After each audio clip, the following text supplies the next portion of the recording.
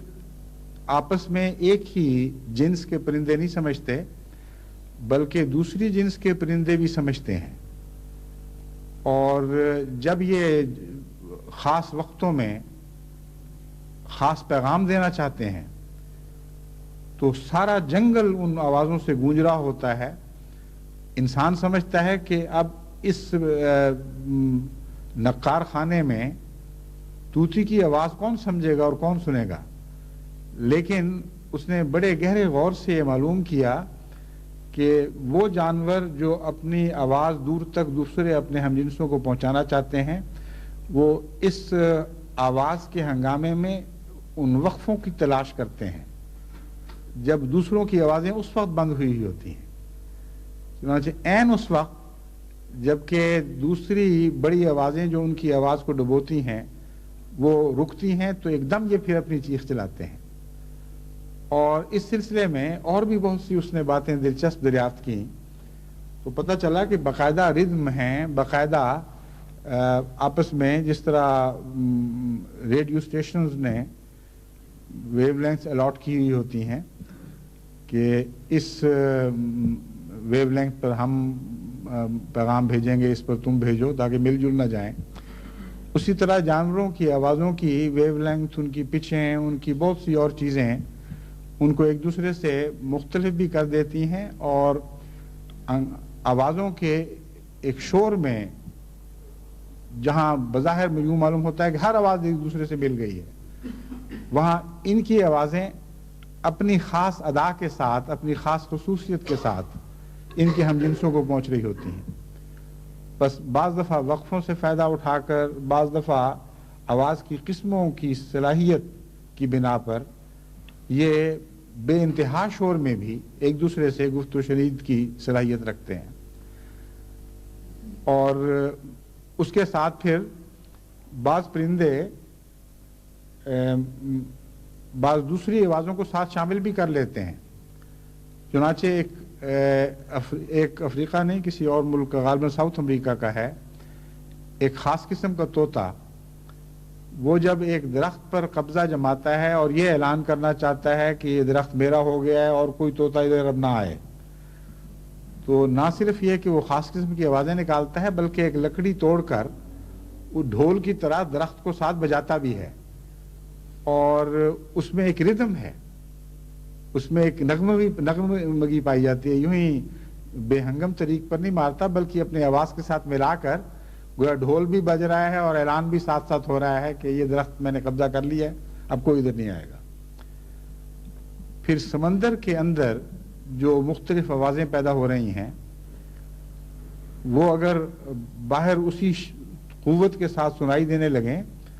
تو انسان کی زندگی حرام ہو جائے۔ ایک دفعہ سان فرانسسکو میں بعض لوگوں نے جو بہت بڑے بڑے امیر تھے انہوں نے فیصلہ کیا کہ ہم ہاؤس بوٹ میں رہا کریں، زیادہ مزہ آئے گا، یعنی جس طرح کشمیر میں رواج ہے ڈل جھیل کے میں کشتیوں کے گھر بنے ہوئے ہوتے ہیں، اس کو ہاؤس بوٹ کہتے ہیں، تو انہوں نے بہت ہی قسم عظیم شان اور عیاشی کے تمام سامانوں سے مرصع کر کے ایسے کشتیوں کے گھر بنائے اور ان میں رہنے لگے، لیکن ان کو چین نصیب نہ ہوا کیونکہ ساری رات اتنی خوفناک آوازیں آتی تھیں کہ دل دہل جاتے تھے، اور آوازوں کی قسمیں ایسی تھیں جس سے وہ سمجھتے تھے کہ شاید بجلی والوں نے جو کیبلز بچھائی ہیں ان سے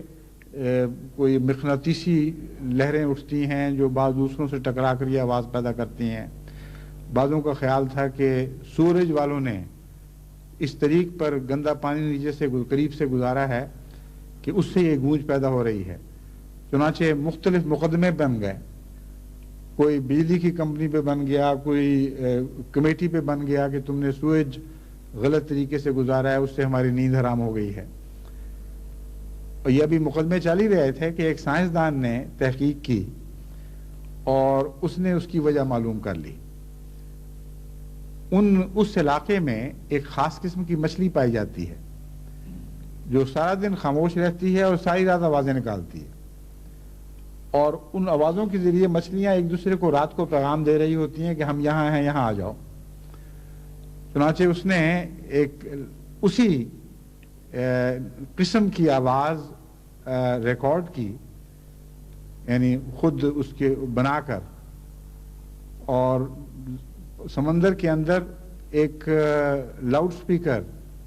جس پر پانی اثر نہیں کرتا تھا وہ لٹکایا، اور کیمرے مقرر کیے جو اس کی تصویریں کھینچیں۔ تو جب وہ وہی آواز نکالتا تھا تو اس لاؤڈ سپیکر کے گرد بڑی تیزی کے ساتھ وہ مچھلیاں حملہ کر کے آتی تھیں، اور اس وقت پتہ چلا کہ یہ ہیں آواز نکالنے والی مچھلیاں۔ سمندر کے اندر وہ آواز بہت ہی زیادہ شدت سے محسوس ہوتی ہے، لیکن وہ اتنی قوی آواز تھی کہ سمندر سے باہر بھی سنائی دیتی تھی۔ یہ عام طور پر نہیں ہوتا، لیکن سمندر کے اندر تو بعض مچھلیوں کی آوازیں اتنی طاقت کے ساتھ حرکت کرتی ہیں کہ وہ ایک دوسرے سے 300 میل دور باتیں کر لیتی ہیں۔ چنانچہ اب باقاعدہ سائنسدانوں نے یہ تحقیق کر کے عملاً 300 میل بلکہ بعض صورتوں میں اس سے بھی زیادہ دور ان مچھلیوں کی آوازیں پکڑی ہیں اور ان کو حل کیا ہے اور معلوم کیا ہے کہ یہ پیغام اس طرح دیتی ہیں۔ تو سمندر کے نیچے بھی پھر وہ ڈیوڈ ایٹنبرا چلا جاتا ہے آوازوں کے آلوں کے ساتھ، اور وہاں ایک عجیب کائنات خدا کی دکھائی دیتی ہے۔ اس قدر شور بپا ہے، اس قدر ہنگامہ ہے کہ بظاہر ہمارے کان کچھ بھی نہیں سن رہے، کوئی آواز نہیں آ رہی، لیکن سمندر کی دنیا اس طرح بول رہی ہے، اس طرح باتیں کر رہی ہے کہ جس طرح ہمارے ہاں کہتے ہیں نا مچھی ہٹے میں چلے جاؤ تو شور و غل بپا ہوا ہوتا ہے، کچھ سمجھ نہیں آتی کو کیا کہہ رہا ہے۔ اگر ان سب کی آوازیں انسان سمجھنے لگے اور انسان سننے لگ جائے تو اس کو تو اس کے سمجھنا تو کیا درکنار، اس کے کان کے پردے پھٹ جائیں، کیونکہ اتنی طاقتور آوازیں ہیں کہ انسان ان کا متحمل ہی نہیں ہو سکتا۔ بس اللہ تعالیٰ جب فرماتا ہے کہ ہم نے کانوں پر پردے ڈالے ہیں جن کو تم دیکھتے نہیں ہو اور دیکھ سکتے نہیں ہو، تو امر واقعہ یہ ہے کہ خدا تعالیٰ نے ایسے پردے بنا رکھے ہیں، یعنی ظاہری دنیا میں بھی وہ پردے بنے ہوئے ہیں جن کو ہم دیکھ نہیں سکتے۔ ویو لینتھ بدلنے کے نتیجے میں ایک پردہ بن گیا، آپ خاص قسم کی آوازیں سنتے ہیں، بعض دوسری قسم کی آوازیں سن ہی نہیں سکتے، ورنہ اگر سنتے تو اپنی آوازیں سننے کی بھی اہل نہ رہتے۔ اس قدر طاقتور آوازیں ہیں، اتنا زبردست شور ہے کہ پردوں کے پرخچے اڑ جائیں۔ بس خدا تعالیٰ نے پردے رکھے ہوئے ہیں حفاظت کی خاطر، لیکن بدنصیب لوگ وہ ہیں جو ان پردوں سے کے نتیجے میں حق سے محروم رہ جاتے ہیں۔ خدا تعالیٰ نے جو پردے بنائے ہیں وہ خاص مقاصد کے لیے بنائے ہیں۔ اب روحانی دنیا میں بھی جب ہم پردوں کی بات کرتے ہیں تو اللہ تعالیٰ کے قائم کیے ہوئے پردے کچھ مسالے رکھتے ہیں، لیکن بدنصیب لوگ ان پردوں کے نتیجے میں حق بات سے محروم رہ جاتے ہیں۔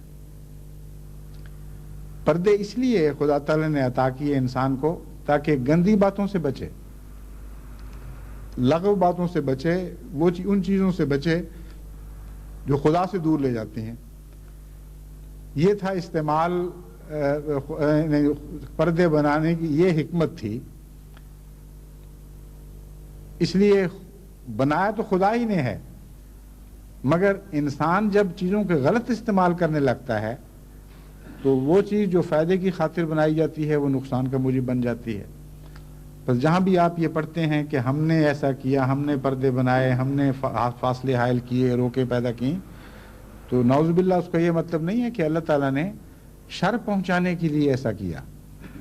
مراد یہ ہے کہ خدا تعالیٰ نے کہ قانون نے بعض مصلحتوں کی وجہ سے بعض چیزیں بنا رکھی ہیں، بعض روکیں پیدا کرنے کی صلاحیت انسان کو بخشی ہے۔ آنکھیں بند کر سکتا ہے، یہ بھی اس کی نعمت ہے۔ اگر انسان آنکھیں بند نہ کر سکتا تو اس کا نظام عصبی تباہ و برباد ہو جاتا، نیند نہیں آ سکتی تھی اس کو۔ اور ہر وقت کی آنکھیں کھلی ہوئی تو ایک عذاب ہے۔ اب دیکھیں، آنکھیں بند کرنا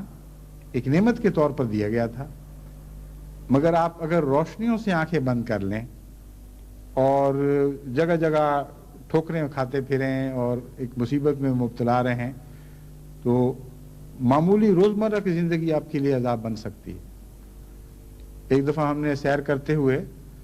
یہ مقابلہ کیا کہ آنکھیں بند کر کے کون سیدھا چل سکتا ہے۔ تو آنکھیں بند کر کے اول تو چلنا ہی بڑی مشکل ہے، بہت بڑی مصیبت ہے، آدمی کا بیلنس بگڑ جاتا ہے، دوسرے رخ کا پتہ ہی نہیں چلتا۔ چنانچہ جب میں اور میری بچیاں ساتھ تھیں، ہم نے کہا ہم آنکھیں بند کر کے سیدھا چلنے کی کوشش کرتے ہیں، جب میں نے کہا آواز دوں گا ہاں اس وقت آنکھیں کھولنا، تو جب میں نے آواز دی تو کوئی کسی طرف نکلا ہوا تھا، کوئی کسی طرف نکلا ہوا تھا، اور کوئی اس سے پہلے ہی کسی جگہ ٹھوکر کھا کے تو سفر بند کر چکا تھا۔ تو اب آنکھیں بند کرنا ایک نعمت ہے، مگر غلط جگہ آنکھیں بند کرنا تو نعمت نہیں، وہ تو ایک مصیبت بن جاتی ہے، روزمرہ کی زندگی انسان نہیں گزار سکتا۔ تو اللہ تعالیٰ فرماتا ہے کہ ہم نے پردے بنا رکھے ہیں جو خاص مقاصد کے لیے بنائے گئے ہیں، مگر یہ بد نصیب ایسے ہیں کہ پردے غلط جگہوں پہ استعمال کرتے ہیں، بعض پہلوؤں سے وہ تیز نظر رکھتے ہیں، بعض پہلوؤں سے کچھ بھی نہیں دیکھ سکتے۔ بد نصیبی سے ایسے پردے مسلمان علماء کی آنکھوں پر بھی ہیں، وہ بعض چیزیں وہ نہیں دیکھ سکتے۔ اور عجیب حالت ہے کہ جس قرآن کریم نے یہ عظیم راز ہمیں سمجھائے، ایسے عظیم راز جو دنیا کی اور کسی کتاب میں نہیں ملتے، وہ مسلمان خدا کی کائنات کی تخلیق پر غور کرنے سے آری رہے۔ ایک دور تھا چند سو سال کا، یعنی بغداد میں جب اسلامی مملکت کا مرکز تھا،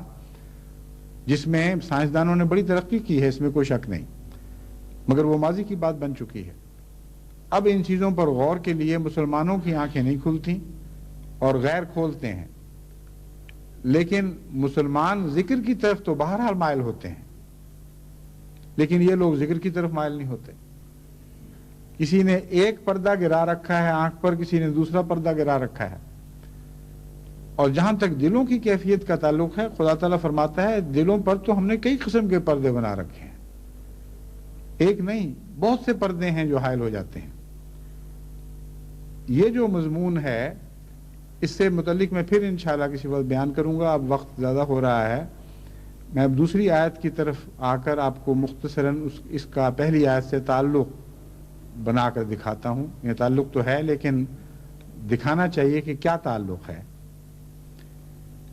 مان اس مضمون کو چھوڑ کر خدا تعالیٰ یہ فرماتا ہے، یعنی بظاہر چھوڑ کر، وَإِذَا قَرَأْتَ الْقُرْآنَ جَعَلْنَا بَيْنَكَ وَبَيْنَ الَّذِينَ لَا يُؤْمِنُونَ بِالْآخِرَةِ حِجَابًا مَسْتُورًا۔ اے محمد صلی اللہ علیہ وآلہ وسلم، اسی طرح ہم نے تیرے اور ان لوگوں کے درمیان بھی جو قیامت پر آخرت پر ایمان نہیں رکھتے نہ دکھائی دینے والے پردے بنا رکھے ہیں۔ جب تو قرآن پڑھتا ہے تو ان کے پلے کچھ نہیں پڑتا۔ قرآن ذکر ہے، مراد یہ ہے کہ جب تو ذکر الہی کرتا ہے اس قرآن کے ذریعے جو خدا نے تجھے عطا کیا ہے، تو لذتوں کی دنیا میں کھویا جاتا ہے، کلیتاً خود فراموش ہو جاتا ہے۔ لیکن یہ لوگ جو سن رہے ہیں ان کو کچھ سمجھ نہیں آ رہی ہوتی، ہم نے ایسے پردے بنا رکھے ہیں گویا ان کی سننے کی ویو لینتھ ہی اور ہے۔ اور عملاً روحانی دنیا میں مختلف ویو لینتھس ہیں، مختلف قسموں کی آوازیں ہیں جو صاحب عرفان سمجھ سکتے ہیں اور جن کو عرفان نصیب نہ ہو وہ نہیں سمجھ سکتے۔ تو دیکھیے قرآن کریم نے ان دو انتہاؤں کو کس طرح چھوٹی سی آیات میں بیان فرما دیا۔ ایک طرف انسان کی یہ بدنصیبی اس کو دکھائی کہ ہر چیز تسبیح کر رہی ہے، تم سے نیچے جتنی مخلوقات ہیں وہ سب تسبیح اور حمد میں مصروف ہیں، مگر تمہیں دیکھنے کے باوجود ان کی تسبیح سنائی نہیں دیتی اور سمجھ نہیں آتی کہ وہ کیا کہہ رہے ہیں اور کس طرح کر رہے ہیں، اور خود تم اپنی ذات میں بھی تسبیح اور حمد سے ایسے غافل ہو گئے ہو کہ جب خدا تعالیٰ کی حمد بیان کرنے والا ایسا آیا جو سب دنیا میں حمد بیان کرنے والوں سے آگے بڑھ گیا، جب خدا تعالیٰ کی تسبیح کرنے والا ایسا وجود ظاہر ہوا کہ اس جیسا کبھی نہ پہلے پیدا ہوا تھا نہ آئندہ پیدا ہو سکتا ہے، یعنی محمد مصطفیٰ صلی اللہ علیہ وآلہ وسلم، جس کے متعلق فرمایا کہ ذکر الرسولہ وہ مجسم ذکر الہی ہے، تم اس کی باتوں سے کھلا کھلا ذکر الہی سنتے ہو اور تب بھی تمہارے اور اس کے درمیان پردے پڑے ہوئے ہیں۔ بس کائنات میں سب سے زیادہ اندھا جانور انسان بن جاتا ہے اس صورت میں، نہ خود تسبیح اور حمد کا سلیقہ، نہ دوسروں کو دیکھ کر وہ کچھ سیکھتا ہے اور ان کی سمجھ بھی نہیں آتی۔ ساری کائنات بھری ہوئی ہے خدا کی حمد اور تسبیح کرنے والوں سے، ان کی آوازیں سنائی دے رہی ہیں، ان کی روشنیاں جل رہی ہیں، اور عجیب مناظر ہیں جو تمام دنیا میں کائنات میں ہر طرف پھیلے پڑے ہیں، ہواؤں میں بھی ہیں، خشکی کے اوپر بھی، زمین پر چلنے والوں میں بھی، اور سمندر کی گہرائیوں تک ہیں، اور دن رات وہ جلوہ افروزیاں ہو رہی ہیں، خدا تعالیٰ کے جلوے ظاہر ہو رہے ہیں مختلف شکلوں میں، مگر دیکھنے والے کو بھی دکھائی نہیں دے رہا، سننے والے کو بھی سنائی نہیں دے رہا، اور پھر ایسے اندھے اور غافل ہو جاتے ہیں کہ جب حضرت اقدس محمد مصطفیٰ صلی اللہ علیہ وآلہ وسلم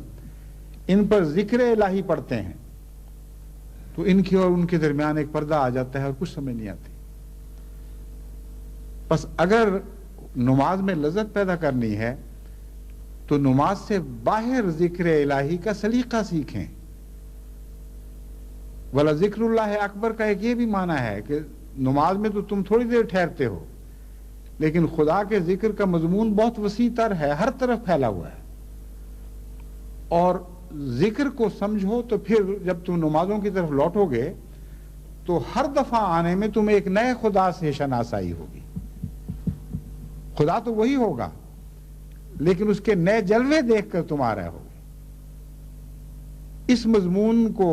اگر اس مضمون کے ساتھ ملا لیں جو دل کے اندر اپنے وجود پر، اپنے حالات پر غور کرنے کے ذریعے خدا دکھائی دیتا ہے،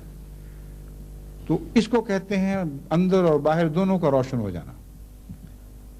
صوفیاء جو باتیں کرتے ہیں لوگ سمجھتے ہیں پتہ نہیں کس قسم کی روشنی ہے، آنن فانن مل گئی، کہتے ہیں جی ہمارے تو 14 طبق روشن ہو گیا، ہمارا تو باہر بھی روشن ہو گیا، ہمارا تو اندر بھی روشن ہو گیا۔ وہ کوئی ایسی روشنی نہیں ہے جو اچانک بلب جلا کر ان کو نصیب ہو جاتی ہے، وہ عمر بھر کے ذکر الہی کے نتیجے میں پیدا ہونے والی روشنیاں ہیں جو باہر سے بھی دکھائی دیتی ہیں اور اندر سے بھی دکھائی دیتی ہیں، اور وہ بڑھتی رہتی ہیں، اور ان کے اندر ایک نئی چمک پیدا ہو جاتی ہے، نئے نئے رنگ ظاہر ہونے لگتے ہیں۔ بس وہ سمندر کی گہرائیاں بھی جو بعض لوگوں کے لیے تاریک تر ہیں،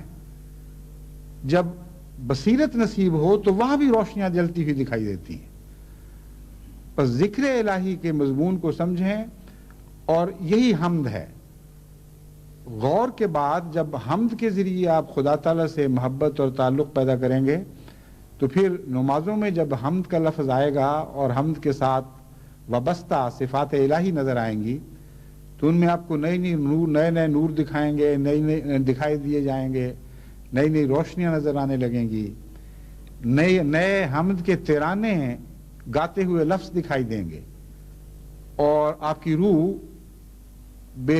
بے شمار لذتوں میں ڈوب جائے گی۔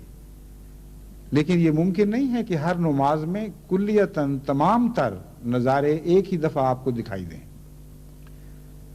عادت ڈالنی پڑے گی، رفتہ رفتہ تھوڑی تھوڑی حسب توفیق۔ ہر دفعہ جب نماز پڑھیں تو کچھ تو سوچیں خدا کی حمد کی بات جو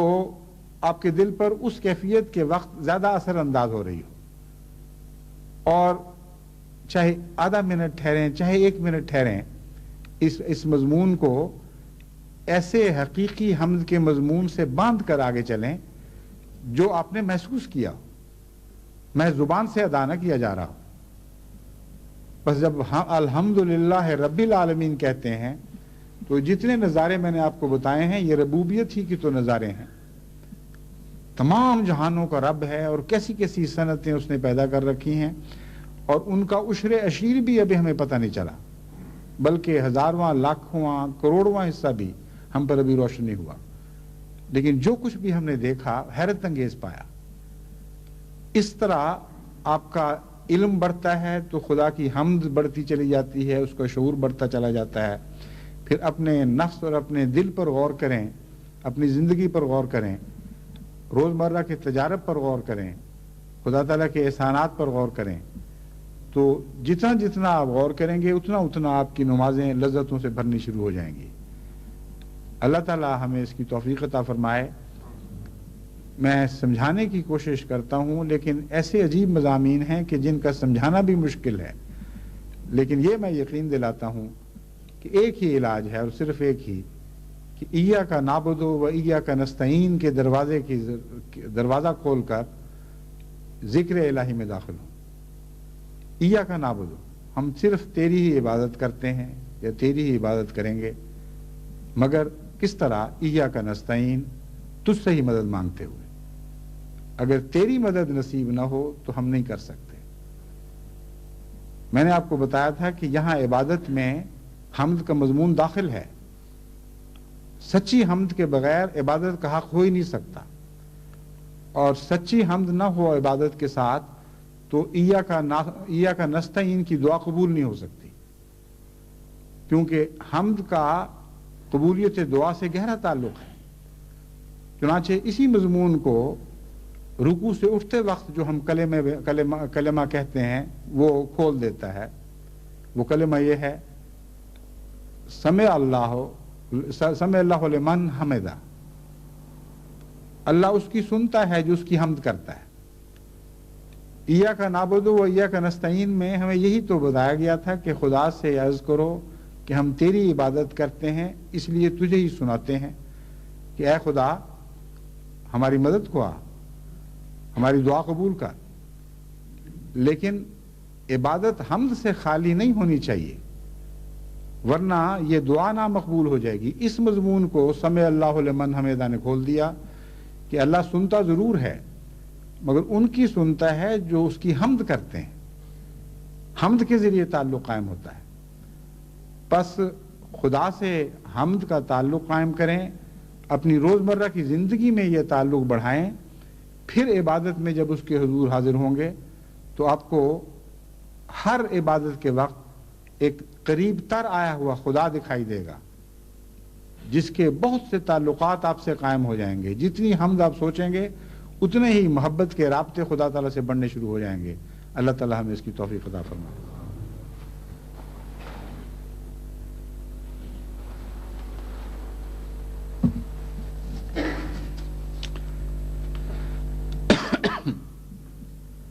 الحمد للہ نحمده ونستعینه ونستغفره ونؤمن به ونتوکل علیہ ونعوذ باللہ من شرور انفسنا ومن سیئات اعمالنا من يهده الله فلا مضل له ومن يضلله فلا هادي له ونشهد أن لا إله إلا الله وحده لا شريك له ونشهد أن محمدا عبده ورسوله. عباد الله رحمكم الله إن الله يأمر بالعدل والإحسان وإيتاء ذي القربى وينهى عن الفحشاء والمنكر والبغي يعظكم لعلكم تذكرون. اذكروا الله يذكركم وادعوه يستجب لكم وَلَذِكْرُ اللَّهِ أَكْبَرُ